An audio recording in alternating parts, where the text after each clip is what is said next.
सन 1558 उड़ीसा का पूरी इलाका मुगल सेना जगन्नाथ मंदिर को तोड़ने के इरादे से आगे बढ़ रही थी। घोड़े सरपट दौड़ रहे थे, तलवारें चमक रही थी, लेकिन जैसे ही सेना मुख्य गर्भगृह की ओर बढ़ी, एक अजीब सा तूफान उठा। सूरज की रोशनी अचानक गायब हो गई और चारों ओर अंधकार छा गया। फिर सैनिकों ने देखा कि मंदिर के अंदर से तेज रोशनी आ रही है और मंदिर के साथ एक भयानक और डरावनी चीज उनके पास आ रही है। यह दृश्य इतना भयानक था कि कई सैनिक वहीं पर बेहोश हो गए और जो बच गए वो ऐसे भागे मानो उनके सामने मौत खड़ी हो। अब सोचिए कि क्या यह सिर्फ एक ऐतिहासिक घटना थी या फिर सच में भगवान जगन्नाथ ने अपने धाम की रक्षा की। पुरी का जगन्नाथ मंदिर एक ऐसा स्थान है जो सिर्फ भारत की भक्ति का केंद्र नहीं बल्कि अनगिनत रहस्यों की दुनिया में छुपा है। क्या आपने कभी सोचा है कि क्यों इस मंदिर का ध्वज हमेशा हवा के विपरीत दिशा में उड़ता है और क्यों मंदिर के ऊपर लगे सुदर्शन चक्र हर दिशा में ऐसा लगता है मानो आपको ही देख रहा हो। यहाँ तक कि प्रसिद्ध किताब भविष्य मल्लिका में इस मंदिर को लेकर कलयुग की कई भविष्यवाणियां की गई हैं, जो कि सारी की सारी सच हुई हैं। इनमें सबसे प्रसिद्ध है कोविड-19 यानी कि कोरोना की घटना। इस किताब में लिखा था कि जब मंदिर का सबसे पुराना पेड़ गिर जाएगा तब एक भयानक महामारी आएगी, और यह पूरी तरह सच भी हुई। यह सिर्फ एक घटना नहीं, ऐसी और भी कई घटनाएं हैं जो सच हुई हैं और सारी आपको चौंका देंगी। इस मंदिर के अंदर ऐसे और भी कई अनसुने और खतरनाक रहस्य छुपे हुए हैं जो आपके होश उड़ा देंगे। और सबसे बड़ा रहस्य ब्रह्म पदार्थ का यानी कि श्री कृष्ण का दिल माना जाता है। माना जाता है कि इस मंदिर में श्री कृष्ण का दिल आज भी मौजूद है, जिसे हर 12 साल में पुरानी मूर्ति से निकालकर नई मूर्ति में डाला जाता है, और यह प्रक्रिया काफी महत्वपूर्ण है। इस दौरान अगर कोई श्री कृष्ण के दिल को देख ले तो वह तुरंत मर जाता है, जिसकी कई घटनाएं हमारे सामने आती हैं। पिछले 800 सालों से इस मंदिर का ध्वज हर रोज बदला जाता है और कहा जाता है कि अगर इसे एक दिन न बदला गया तो मंदिर को 18 सालों के लिए बंद करना होगा। और जब अंग्रेज आए तो उन्होंने इस प्रक्रिया को अंधविश्वास बताकर रोकने की कोशिश की, लेकिन फिर उनके साथ जो हुआ वो जानकर आप चौंक जाएंगे। इस मंदिर के मुख्य प्रवेश द्वार में 22 सीढ़ियां हैं जिन्हें पार करना होता है, लेकिन इनमें से तीसरी सीढ़ी पर पैर रखना सख्त मना है। पर आखिर ऐसा क्यों है और क्या होगा यदि आपने तीसरी सीढ़ी पर पैर रख दिया? फिर आती है मंदिर की रसोई, जहाँ 7 बर्तनों में एक साथ प्रसाद पकता है, पर नीचे की आंच से ऊपर वाला बर्तन कैसे पहले पक जाता है? क्या मंदिर की रसोई विज्ञान के नियमों को भी चुनौती देती है? ऐसे ही और भी न जाने कितने चौंकाने वाले रहस्य हैं। यह सिर्फ एक मंदिर नहीं, यह एक ऐसा तीर्थ है जहां धर्म, विज्ञान, वास्तु और चमत्कार चारों एक साथ खड़े हैं, जहां श्रद्धा सिर्फ पूजा नहीं बल्कि रहस्यों से सामना करने की तैयारी है। तो क्या आप तैयार हैं एक ऐसे सफर के लिए जहां हर अध्याय आपको चौंकाएगा, हर रहस्य आपके विश्वास को चुनौती देगा, हर जवाब एक नए सवाल को जन्म देगा? चलिए चलते हैं जगन्नाथ मंदिर की उस रहस्यमय यात्रा पर जहां भगवान खुद हर सवाल का उत्तर है। 15 जून 2015 रात को घड़ी में 12 बजते ही पूरे के पूरे शहर की बिजली काट दी गई। यह कोई साधारण बिजली कटौती नहीं थी। इस बिजली कटौती का कारण था मंदिर के गर्भगृह में चल रही विचित्र घटना। मंदिर के मुख्य पुजारी इस अंधेरी रात में अपनी आंखों पर पट्टी बांधे और हाथ में एक मोटा दस्ताना पहने हुए अपने हाथों पर एक दिव्य पदार्थ लगाकर भगवान की मूर्ति की ओर बढ़ रहे थे। और यह कुछ और नहीं, श्री कृष्ण का दिल था, जिसे ब्रह्मा पदार्थ भी कहा जाता है। ठीक 12 साल बाद यह प्रक्रिया आज मंदिर के में फिर दोहराई जा रही थी, जहाँ भगवान जगन्नाथ की पुरानी मूर्ति से उसके दिल को निकालकर नई मूर्ति में लगाया जाता है। यह होता है भगवान के शरीर को बदलने का लेकिन आत्मा को यथावत रखने का अनुष्ठान। माना जाता है कि मंदिर दुनिया का एकमात्र मंदिर है जहाँ भगवान आज भी जीवित रूप में बसते हैं, और जब उनका शरीर पुराना हो जाता है तो ठीक उसी तरह नया शरीर दिया जाता है जैसे कोई आत्मा नया जन्म लेती है। कहते हैं इस ब्रह्म तत्व को आज तक किसी ने नहीं देखा और जिसने भी देखने की कोशिश की वह जिंदा नहीं बचा। नवकलेवर की रात जब पुरानी मूर्तियों से ब्रह्म तत्व निकालकर नई मूर्तियों में डाला जाता है, पूरी में कर्फ्यू जैसा माहौल बना दिया जाता है। पूरे शहर की बिजली काट दी जाती है। मंदिर को घोर अंधेरे में बंद कर दिया जाता है। मंदिर के अंदर होते हैं सिर्फ विशुद्ध ब्राह्मण, जिनका खानदान सदियों से यही कार्य करता आया है। उनकी आंखों पर पट्टी बांधी जाती है और हाथों पर मोटे दस्ताने पहनाए जाते हैं ताकि वे ना तो देख सके और ना ही महसूस कर सके कि ब्रह्म पदार्थ क्या है। जब वह प्रक्रिया होती है तब मंदिर की सुरक्षा सीआरपीएफ के जवान करते हैं और किसी भी व्यक्ति का मंदिर के अंदर जाना सख्त मना होता है। जब 2015 में यह अनुष्ठान हुआ था तब एक पांडे ने उस ब्रह्म तत्व को हाथ लगा दिया था, जिसके बाद वो तुरंत ही बेहोश हो गया और जब आंख खुली तो वह मानसिक रूप से पूरी तरह से अस्थिर हो गया था। तो सवाल उठता है, ब्रह्म तत्व आकर कैसा है? क्या यह कोई दिव्य ऊर्जा है? क्या यह सिर्फ विश्वास है? यह सच में कोई ऐसा अविनाशी पदार्थ मौजूद है जो युगों से जीवित है? माना जाता है कि यह ब्रह्म पदार्थ काफी ज्यादा शक्तिशाली है, जिसे लगातार दिव्य ऊर्जा निकलती रहती है और हमेशा हल्का सा कंपन महसूस होता रहता है। प्रसिद्ध इंडियन आर्कियोलॉजिस्ट प्रवीण मोहन के हिसाब से श्री कृष्ण सिर्फ एक इंसान नहीं बल्कि एक सुप्रीम बीइंग थे। उनके मुताबिक ब्रह्म पदार्थ, जिसे कृष्ण का दिल भी कहा जाता है, वह असल में एक आर्क रिएक्टर है, यानी कि एक ऐसा डिवाइस जो भयंकर स्तर की ऊर्जा उत्पन्न करता है।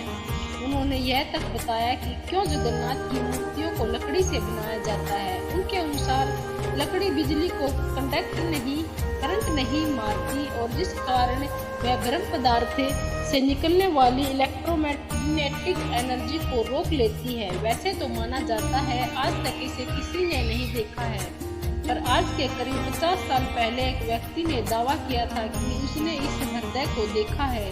उसने कहा कि हृदय चांदी की तरह तरल बह रहा था और यही तरह लकड़ी को कमजोर कर देता है, जिस कारण हर 12 साल में मूर्तियों को बदलना पड़ता है। उस व्यक्ति ने यह तर्क कहा था कि जब हृदय को प्रकाश में लाया गया तो वह चक्कर की तरह घूमने लगा और जोर से कंपन करने लगा, यानी कि जब इस ब्रह्म पदार्थ को रोशनी मिलती है तो यह और भी ज्यादा सक्रिय हो जाता है, जो कि खतरनाक साबित हो सकता है। जिस कारण हर बार जब इसे पुरानी मूर्ति से नई मूर्ति में बदला जाता है तब पूरे के पूरे शहर की बिजली काट दी जाती है। विज्ञान के लिए आज भी यह चौंकाने वाला रहस्य है जिसे कोई समझ नहीं पाया, लेकिन भक्तों के लिए यह उनके श्री कृष्ण है, उनका दिल है, जिस कारण हर दिन लाखों की तादाद में भक्त भगवान जगन्नाथ के दर्शन करने आते हैं। वैसे क्या आपको पता है कि जब श्री कृष्ण की मृत्यु हुई तब पांडवों ने उनके शरीर को जला दिया था, पर फिर कैसे उनका हृदय बच गया और वह पूरी तक कैसे पहुंचा? इस भव्य मंदिर की रचना किसने की? आखिर कौन था जिसने बड़ी ही चमत्कार तरीके से भगवान जगन्नाथ की मूर्ति बनाई? तो चलिए जानते हैं अब इस रहस्यमयी और रोचक घटना को, जो आपको इंटरनेट और किताबों में नहीं देखने को मिलेगी। लेकिन उससे पहले अगर आपको वीडियो अच्छी लग रही है तो इसे लाइक करके कमेंट में जय जगन्नाथ जरूर लिखें। आज करीब 5000 साल पहले महाभारत का युद्ध के पश्चात चारों तरफ केवल लाशें ही पड़ी थी। लाखों पेड़ शव और कौरवों के विनाश ने सब कुछ झकझोर दिया था। कौरवों की माता गांधारी ने इस विनाश का कारण श्री कृष्ण को बताया। उनके हिसाब से अगर श्री कृष्ण चाहते तो यह युद्ध होता ही नहीं, पर उन्होंने ऐसा नहीं किया, जिसके कारण क्रोधित होकर गांधारी ने कृष्ण को श्राप दिया, जिस प्रकार मेरे वंश का विनाश हुआ है ठीक उसी प्रकार तुम्हारे भी वंश का विनाश हो जाएगा। इस श्राप के 36 साल बाद जब एक दिन श्री कृष्ण जंगल में विश्राम कर रहे थे तब एक शिकारी ने उन्हें हिरण समझकर उन पर तीर चला दी थी, और जैसे ही तीर श्री कृष्ण के पैरों में जाकर लगी उन्होंने इस लोक को छोड़ दिया और मृत्यु को स्वीकार किया। और माना जाता है कि उनके मृत्यु के साथ ही पूरी द्वारिका नगरी पानी में समा गई, जिससे उनका पूरा वंश समाप्त हो गया। माना जाता है कि जब शिकारी ने उन्हें गलती से मारा तो उसे बहुत पछतावा हुआ और उसने श्री कृष्ण से माफी मांगी, पर श्री कृष्ण ने बताया कि यह मेरे ही कर्मों का फल है। उन्होंने समझाते हुए कहा कि पिछले जन्म में तुम महान वानर राजा बलि थे, जिसे मैंने ही राम अवतार में छल से मार दिया था, और उसी कारण आज तुम मेरे मृत्यु का कारण बने। माना जाता है कि जब श्री कृष्ण की मृत्यु की खबर पांडवों को मिली तो उन्होंने पूरे रीति रिवाज से श्री कृष्ण का अंतिम संस्कार कर दिया, और जब उनके शरीर को जलाया गया तो उनका पूरा शरीर पंच तत्वों में विलीन हो गया, परंतु उनका हृदय बच गया और जलने की बजाय अपारंपरिक ऊर्जा से धड़कने लगा। इसी हृदय को बाद में ब्रह्म पदार्थ कहा गया। अर्जुन ने इस हृदय को लकड़ी के मंच पर रखकर नदी में बहा दिया। काफी लंबे समय तक बहने के बाद यह ब्रह्म पदार्थ ओसा के समुद्र तट पर पहुंचा। उस समय उस तट पर सबरा जनजाति समुदाय के लोग रहा करते थे। उस जनजाति के मुखिया विश्वसु ने जब इस ब्रह्म पदार्थ को देखा तो इसकी ऊर्जा और दिव्य प्रकाश से प्रभावित हो गए। उन्होंने तुरंत ही पहचान लिया कि यह भगवान के ही रूप हैं, और उन्होंने इस नील माधव के रूप में शुरू किया है। उसी समय मालवा के राज्य में राजा इंद्रदुमन राजा क्या करते थे। वे भगवान शिव विष्णु के काफी बड़े भक्त थे। एक दिन उन्होंने नील माधव के दर्शन करने की इच्छा व्यक्त की और उन्होंने ढूंढने लगे, और यही आगे चलकर जगन्नाथ के निर्माण की आधारशिला बनी। जैसे ही मैंने बताया, राजा इंद्रदुमन विष्णु के परम भक्त थे, और एक रात स्वयं भगवान विष्णु उनके सपने में आए और उन्होंने कहा कि वे उनकी दिव्य मूर्ति नील माधव को ढूंढे और उनके लिए एक भव्य मंदिर का निर्माण करें। श्री हरि विष्णु ने उन्हें यह भी बताया कि यह ब्रह्मा पदार्थ उन्हें नीलांचल पर्वत में मिलेगा। जिसके पश्चात राजा ने अपने ब्राह्मण पुजारी विद्यापति को आदेश दिया कि वे इस मूर्ति को ढूंढ निकालें। विद्यापति कई दिनों तक नीलांचल पर्वत के अलग हिस्सों में इनकी तलाश कर रहे, और जाकर अंत में उन्हें पता चला कि इस मूर्ति को आदिवासी मुखिया विश्वसु बसु ने एक गुफा में छुपा कर रखा है। वे दिव्य रूप से उसकी पूजा करते हैं। जब विद्यापति ने इसके दर्शन करने की अनुमति मांगी तो विश्वस बसु ने यह कहकर मना कर दिया कि यह उनकी जाति का निजी मामला है। जिसके बाद विद्यापति ने चालाकी दिखाई और विश्व बसु की पुत्री ललिता से विवाह कर लिया। अब विद्यापति ने ललिता की मदद से विश्वस बसु को मनाया और वे उस गुफा की ओर चल पड़े। जैसे ही विद्यापति ने उस नील माधव की मूर्ति को देखा, वे इसकी ऊर्जा से काफी ज्यादा प्रभावित हुए, और उन्होंने तुरंत ही यह बात राजा इंद्रदुमन को बताई। लेकिन जब राजा इंद्रदुमन वहां पहुंचे तो तब तक विश्व बसु ने वह मूर्ति वहां से हटा दी थी, जिससे राजा काफी उदास हो गए और अपने महल लौट आए। इसके बाद फिर से रात में भगवान विष्णु उसके सपने में आए और कहा कि पुरी के तट पर एक बड़ा नीम का पेड़ बहकर आएगा। तुम उस पेड़ से मेरी नई मूर्ति बनाना। वह पेड़ काफी बड़ा है, जिसे उठाना आसान नहीं है। आखिर जैसे तैसे वे पेड़ को महल तक ला पाए। लेकिन अब सवाल यह था कि इनसे भगवान की मूर्ति कौन बनाएगा। बहुत से कारीगरों ने इस पेड़ से मूर्ति बनाने की कोशिश की, लेकिन सब असफल रहे। उन्होंने कहा कि पेड़ इतना ज्यादा मजबूत है कि हमारे छन्नी हथौड़े का उस पर कोई असर नहीं हो रहा। यह सुनकर राजा काफी परेशान हो गई। तभी एक दिन भगवान विश्वकर्मा एक बूढ़े साधु के रूप में वहां पधारे और उन्होंने कहा कि वह यह मूर्ति 21 दिनों में बना देंगे।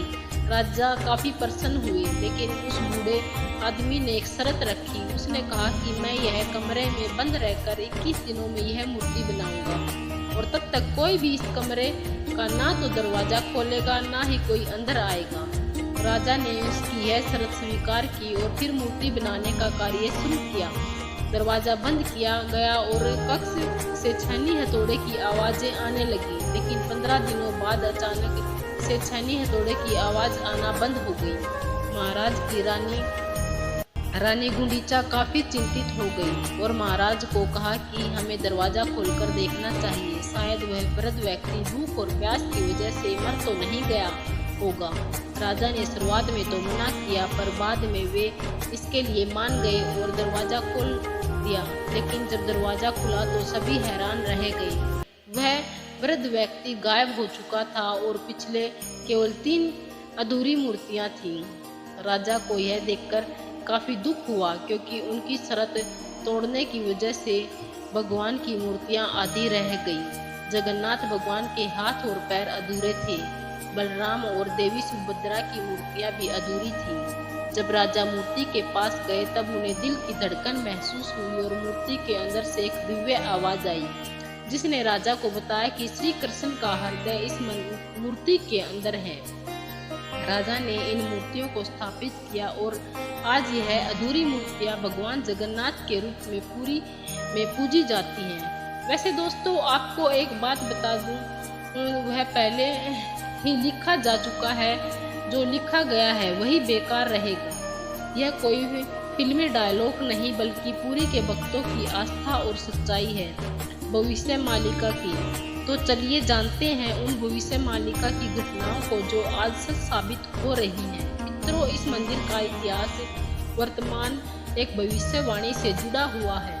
भविष्य मालिका एक दिव्य ग्रंथ है जिसे लगभग 500 साल पहले उड़ीसा के महान संत आचार्य महाप्रभु अच्युतानंद ने लिखा था। कहा जाता है कि वे पंच सखा यानी भगवान जगन्नाथ के 5 दिव्य सेवकों में से एक है, जिन्होंने भगवान के आदेश पर कलयुग की कई घटनाओं को पहले ही देख लिया था। यह ग्रंथ ओडिया भाषा में लिखा गया है और इसकी पंक्तियां कविता के रूप में हैं, जैसे किसी गढ़ रहस्य का संकेत दे रही हूँ। आइए हम आपको बताते हैं भविष्य मालिका की कुछ चौंकाने वाली भविष्यवाणियाँ जो जगन्नाथ मंदिर और कलयुग के अंत से जुड़ी हुई हैं। इस ग्रंथ की सबसे चौंकाने वाली भविष्यवाणी 4 साल पहले काफी ज्यादा वायरल हुई थी, जब लोगों ने दिखावा किया कि इसमें कोरोना महामारी का भी वर्णन है। नाना रोगा सिवा गोटे बड़ा व्याधि लाके घरे रही बाहर पूना जीवा अर्थात अनेकों रोग आएंगे। एक बड़ा रोग फैलेगा, लोग घरों में बंद रहेंगे, बाहर नहीं निकल पाएंगे। अब यह पंक्तियां किसी भी सामान्य रीडर को 2020 की कोविड-19 महामारी की याद दिला देती हैं। पुरी और उड़ीसा में कई संतों और विद्वानों ने इसे भविष्य मालिका की सटीक भविष्यवाणी माना है। इस किताब की एक और भविष्यवाणी इसमें जिक्र किया गया है कि मंदिर परिसर के ऊपर जो कपड़ा है उसमें आग लगने की घटना का उल्लेख है। कुछ साल पहले त्रिदेव के वस्त्र में आग लगी थी। इस घटना के बाद कलयुग के अंत के बारे में एक बार फिर से बातें होने लगी।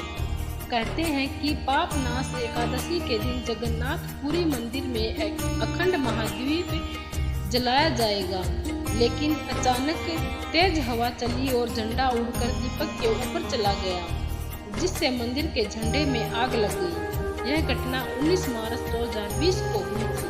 कहा जाता है कि दूसरे मंदिरों की तरह जगन्नाथ मंदिर के गुंबद पर कभी कोई पक्षी नहीं बैठता और न ही इस पर कोई प्लेन या हेलीकॉप्टर उड़ता है, लेकिन जुलाई 2020 के बाद मंदिर के गुंबद पर गिद्ध, चील और बांस को देखा गया। यह पक्षी मंदिर के गुंबद, स्तंभ और नील चक्कर पर भी बैठे थे। ऐसे में दुनिया के महाविनाश की भविष्यवाणी होती है एक बार फिर से चर्चा में आ गई। भविष्य मालिका के अनुसार जब कलयुग का अंत करीब होगा तो भगवान जगन्नाथ मंदिर का नील चक्कर यानी सुदर्शन चक्र तूफान से टेढ़ा हो जाएगा। मई 2019 में समुद्री तूफान फानी के कारण यह विशालकाय चक्कर टेढ़ा हो गया था। ऐसे ही और भी कई भविष्यवाणियां हैं जो सच साबित हो चुकी हैं और कई प्रसिद्ध भविष्यवाणियां हैं जो आने वाले को लेकर की गई हैं। 3 रथ यात्राएं एक साथ रुकेंगी, नदियां उल्टी दिशा में बहेंगी, ब्रह्म तत्व मंदिर से गायब हो जाएगा और फिर अंत में आएंगे भगवान के आखिरी अवतार कल्कि। अब दोस्तों आप ही सोचिए कि क्या यह महज संयोग है या सच में आचार्य अच्युतानंद की भविष्यदर्शी शक्तियां प्राप्त थी। अगर उन्होंने आज सैकड़ों साल पहले ऐसी बातें लिख दी थी जो अब सच हो रही हैं, तो क्या हमें उनकी बातें भविष्यवाणियों को भी गंभीरता से लेना चाहिए। भविष्यवाणी का कोई साधारण ग्रंथ नहीं, बल्कि यह कायनात का रोड मैप है जिसे बस समझने की जरूरत है। वैसे आपकी जानकारी के लिए बता दूं कि सन 1558 में मुगल सेना ने मंदिर को तोड़ने की कोशिश की। फिर उनके साथ जो हुआ वो चौंकाने वाला था और इस घटना को पहले ही भविष्यवाणी में लिख दिया गया था। और साथ ही भविष्यवाणी में अंग्रेजों को लेकर भी यह कहा गया था कि गोरे आएंगे और मंदिर को बंद कराने की कोशिश करेंगे। तो चलिए अब यह जानते हैं कि जब मुगल सेना ने मंदिर पर आक्रमण किया तो क्या हुआ और कैसे ब्रिटिशर्स ने भक्तों की श्रद्धा को अंधविश्वास बताकर मंदिर को बंद करने की कोशिश की। लेकिन उससे पहले चैनल को सब्सक्राइब जरूर कर लें, यह आपके लिए तो फ्री है, पर इससे हमारी काफी मदद हो जाती है। सन 1558 उड़ीसा के पूरे इलाके में घना अंधकार छाया हुआ था, पर वह अंधकार आसमान में नहीं लोगों के मन में था, क्योंकि इस बार कोई साधारण लुटेरा नहीं, मुगल सेना खुद मंदिर को गिराने के इरादे से आ रही थी। काला पहाड़ नाम का अफगान जनरल, जो एक बंगाल का गवर्नर था, उसकी क्रूरता इतनी बदनाम थी कि उसका नाम सुनकर ही लोग कांप उठते थे। कहा जाता है कि वह सनातन धर्म और मंदिरों के से विशेष नफरत रखता था। उस दिन उसकी फौज पूरी ताकत के साथ पुरी की ओर बढ़ी। घोड़े सर पर दौड़ रहे थे, तलवारें लहराई जा रही थी और मंदिर की शांति में एक भयंकर आंधी सी आहट होने लगी थी। जैसे ही सैनिक मुख्य गर्भगृह की ओर बढ़े, अचानक मौसम बदल गया। तेज हवाएं चलने लगी, आकाश काला पड़ गया, सूरज की रोशनी एकदम गायब हो गई और मंदिर के चारों तरफ एक घना अंधेरा छा गया। मंदिर के भीतर से एक चमकती हुई रोशनी निकली जो किसी इंसान की नहीं थी। यह रोशनी जैसे ही बाहर आई, पूरा मैदान एकाएक शांत हो गया। सैनिकों में अफरा तफरी मच गई, कुछ बेहोश हो गए, कुछ उल्टा भागने लगे। बिना एक भी तलवार चले काला पहाड़ की पूरी फौज पीछे हट गई। आज भी पूरी की लोक कथाओं में यह कथा सुनाई जाती है कि जब भगवान की मर्यादा पर वार होता है तो वे खुद प्रकट होकर अपने धाम की रक्षा करते हैं। अब दूसरी घटना की बात करते हैं, जो अंग्रेजों का विरोध और रथ यात्रा का संघर्ष है। सन 1803 में अंग्रेजों ने पुरी पर कब्जा किया। तब उन्होंने कई प्राचीन मंदिरों की संपत्तियों और अधिकारों को छीन लिया, लेकिन पुरी का श्री जगन्नाथ मंदिर एक ऐसा स्थान बना जहां जनता ने कभी भी नियंत्रण नहीं छोड़ा। ब्रिटिश अधिकारियों को मंदिर की अलौकिक घटनाएं और भक्तों की श्रद्धा समझ नहीं आती थी, इसलिए इन्हें एक सुपर रजिस्ट्रेशन कहकर मजाक बनाना शुरू कर दिया। सन 1805 में ब्रिटिश कलेक्टर मिस्टर हंटर ने पूरी मंदिर के रिचुअल्स को इरेशन और बारबेरिक कहा। तब बात और बिगड़ी जब सन 1606 में ब्रिटिश प्रशासन ने पुरी की रथ यात्रा को बंद कराने की साजिश रची। उन्होंने यह तर्क दिया कि रथ यात्रा के दौरान भीड़ आमंत्रित हो जाती है और यह प्रशासनिक खतरा है, पर यह फैसला पूरे उड़ीसा में जन आंदोलन का कारण बन गया। लाखों लोग सड़कों पर उतर आए। मठों, आचार्यों और गांव ने खुलकर विरोध किया। रथ यात्रा का निर्माण कार्य लोगों ने खुद शुरू कर दिया, यह कहते हुए कि अगर भगवान नहीं चलेंगे तो हम भी नहीं चलेंगे। इस जनता के दबाव और आक्रोश के चलते ब्रिटिश सरकार को पीछे हटना पड़ा और 1964 में फिर से रथ यात्रा की अनुमति दी गई। इसके बाद अंग्रेजों ने कभी पुरी मंदिर में अंदरूनी मामलों में दखल नहीं दिया। अब चलिए आपको बताते हैं जगन्नाथ की तीसरी सीढ़ी का रहस्य, जिसे यमलोक का द्वार भी कहा जाता है। वैसे तो इस मंदिर में 22 सीढ़ियां हैं, पर सबसे खास है तीसरी सीढ़ी, क्योंकि इस पे पैर रखना उचित नहीं माना जाता। धार्मिक कथाओं के अनुसार इस तीसरी सीढ़ी को यमशिला कहा जाता है और कहा जाता है कि जो भी मनुष्य इस तीसरी सीढ़ी पर पैर रखता है उसके पुण्य शून्य हो जाते हैं और उसे यमलोक जाना पड़ता है। दरअसल एक बार यमराज जी भगवान जगन्नाथ के पास पहुंचे और उसने कहा कि भगवान, भक्त जैसे ही आपके दर्शन करते हैं उसके सारे पाप मिट जाते हैं, और अगर ऐसा ही चलता रहा तो सभी व्यक्ति जगन्नाथपुरी के दर्शन करके पापों से मुक्त हो जाएंगे, जिससे यमलोक में कोई नहीं आएगा। तब भगवान जगन्नाथ ने कहा कि तुम इस मंदिर की तीसरी सीढ़ी पर अपना स्थान ग्रहण कर लो, और जो भी इस मंदिर की तीसरी सीढ़ी पर पैर रखेगा उसके पुण्य शून्य हो जाएंगे और उसे यमलोक जाना पड़ेगा। तभी से इस सीढ़ी को यमशिला कहा जाता है, क्योंकि इसमें यम का वास है। अब अगर हम पूरी मंदिर के ऊपर लगे सुदर्शन चक्र की बात करें तो देखने वालों ने यह दावा किया है कि इस सुदर्शन चक्र को आप मंदिर के किसी भी कोने से देखोगे तो ऐसा लगेगा मानो आपको ही दिख रहा हो। मतलब जिस दिशा भी देखोगे तो सामने की ओर ही दिखता है। इसे आम भाषा में आर्टिफिशियल इल्यूजन कहा जाता है, पर यह आज भी विज्ञान से परे है कि कैसे इतने भारी चक्कर को मंदिर के ऊपर लगाया गया और कैसे उस समय के लोगों ने यह आर्टिफिशियल इल्यूजन बनाया जिससे चक्कर हमेशा सामने की ओर दिखता है। इसे आज भी विज्ञान नहीं समझ पाया, पर भक्तों के अनुसार यह श्री कृष्ण का चक्कर है जिसे उन्होंने इस दुनिया की रक्षा के लिए मंदिर में स्थापित किया। और भविष्य मालिका की एक और पंक्ति के हिसाब से जब यह मंदिर समुद्र के अंदर समा जाएगा तब कलयुग अपने अंतिम चरण पर होगा और तब आएंगे विष्णु के आखिरी अवतार कल्कि। अब जानते हैं पुरी के रसोई घर के बारे में। पुरी का रसोई घर दुनिया की सबसे बड़ी और सबसे रहस्यमयी रसोई है, जिसके अनोखे तथ्य और परंपरा भक्तों को आश्चर्यचकित कर देती है। और रसोई का सबसे बड़ा रहस्य यह है कि यहाँ भोजन 7 मिट्टी के बर्तनों में बनाया जाता है और हर एक बर्तन एक के ऊपर एक रखा जाता है। और स्वाभाविक है कि सबसे नीचे के बर्तन में ज्यादा आंच आ रही है तो सबसे पहले पकना चाहिए, लेकिन पूरी में ऐसा नहीं होता। यह चौंकाने वाली बात है कि 7 बर्तनों में से सबसे ऊपर होता है उसका खाना सबसे पहले पकता है, जो विज्ञान के सारे तथ्यों को गलत साबित करता है। यहाँ भोजन बनाने का कार्य केवल सेवायत ब्राह्मणों द्वारा किया जाता है और किसी भी बाहरी व्यक्ति को इसमें प्रवेश की अनुमति नहीं दी जाती। किसी प्रकार के आधुनिक ईंधन या गैस का उपयोग नहीं किया जाता, बल्कि केवल लकड़ी के चूल्हे पर पारंपरिक विधि से प्रसाद बनाया जाता है। पूरी मंदिर में रोजाना लगभग 500 से 2 लाख लोगों तक को महाप्रसाद बांटा जाता है। लेकिन चमत्कार देखो, कभी भी खाना बर्बाद नहीं होता और कभी भी कम नहीं पड़ता। मान्यता है कि माँ लक्ष्मी स्वयं प्रतिदिन रसोई में आती हैं और रसोई के सेवकों को अंतः प्रेरणा देती है कि आज कितनों के लिए प्रसाद तैयार करना है। यह सिर्फ परंपरा नहीं, सदियों से चलती लीला है जिसे आज तक कोई इंसानी गणित नहीं समझ पाया। एक और चौंकाने वाली बात तो यह है कि इतने बड़े किचन में जहां 500 से ज्यादा रसोई और सेवक काम करते हैं, जहां हर दिन सैकड़ों क्विंटल अनाज, सब्जियों और मसाले इस्तेमाल होते हैं, वहां ना कोई बदबू होती है ना कोई मक्खी होती है।